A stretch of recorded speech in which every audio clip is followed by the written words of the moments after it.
Good morning, everyone. Today I'm just going to talk about hip flexors quick. I know it's been a while. Sorry, I was a little busy. This is another part of the low back series. Hip flexors are really important, and I'm super passionate about them as well, just because the majority of us have a desk job. If you have a desk job, this is referring to you. Just like a quick explanation, when we're sitting, our hip flexors are working because our hips are flexing, so that makes sense. You're flexing your hips, your hip flexors are working, and a lot of times we sit at a desk, we don't really do anything, so our glutes become inactive and our hip flexors become overactive, which can lead to an anterior pelvic tilt, which just means that our butt is kind of sticking out, so even when we're standing, and this is a posterior pelvic tilt, so this is anterior. When your hip flexors are tight, it's kind of pulling that down, and that's why your butt sticks out. And if you have weak core, then that also doesn't help, because what the core does is it's going to pull it back neutral. So weak core, a lot of things can kind of play into this, but if you have a desk job, chances are that your hip flexors are pretty tight. There is a lot of controversy going on right now, whether it's just like overactive hip flexors or they're just not very strong, so they can't hold their place. My own personal opinion is that we need to stretch our hip flexors, because it can't hurt to stretch them unless they're very overstretched, which I've not really heard of. So just a couple quick hip flexor stretches that you can do in the morning. First one is laying down. Going to lay straight on your side. Go ahead, take the hand on top, take the leg on bottom, bring it back, grab the foot, and pull. So while you're doing this, some of the cues for stretching your hip flexors is to kind of tilt your pelvis forward. So I like to say, push your pelvis forward, and then squeeze your glutes. When you do that, you'll feel it in your hip flexor. So right here, I feel it on this left side right here.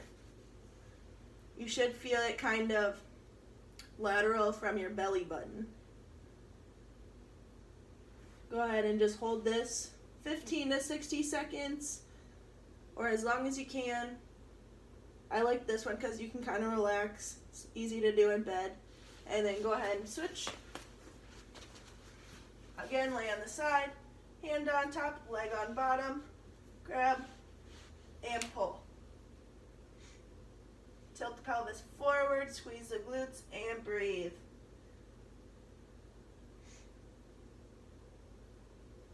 Yikes. Okay. So 15 to 60 seconds, only to a point of mild discomfort. So you never want to be stretching to a point where you're like crying in pain. That's not very good. Just a point of mild discomfort. So it's not going to be comfortable. That's a good a good point to make. Next one we've kind of done in other hip mobilities, but just like a lower lunge position. And what we're going to do is we're going to tilt the pelvis forward, squeeze the glute, and just lean a little bit. So a common myth for stretching the hip flexors is that you need to really step and you lean, and that's not really going to get it. The actual act of tilting the pelvis, squeezing the glutes, slight lean, and you'll feel that right here.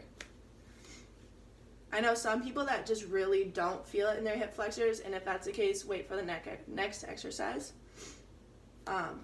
If you want to increase your stretch, take the hand along with your hip flexor side and lean it overhead. Oh, God. And that'll kind of increase it, and you'll also feel it stretch in your obliques. I can't do this one right now. 15 to 60 seconds. Switch sides.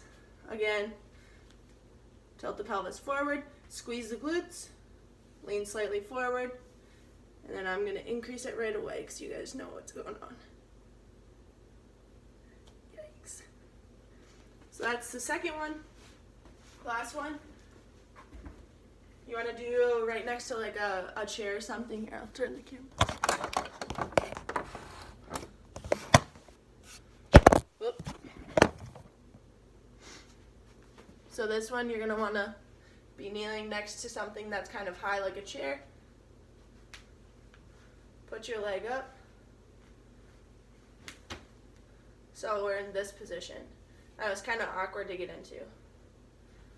You want to kind of scoot your leg as close to the back as you can. Again, scoop, squeeze, and lean. And and this one really kind of intensifies the hip flexor right here. So if you couldn't feel it before, chances are you're feeling it now. And then again, if you want to get even more intense, reach that arm. Jeez Louise. 15 to 60 seconds. This one's really easy to do in the morning. Just to kind of open that up. Even if you're going to an office job, really try to open up the hip flexors, do some of my hip mobility, and that'll really help the lower back, because there's, you know, if you're walking around like this all day, that's probably not good on your lower back. So there you go.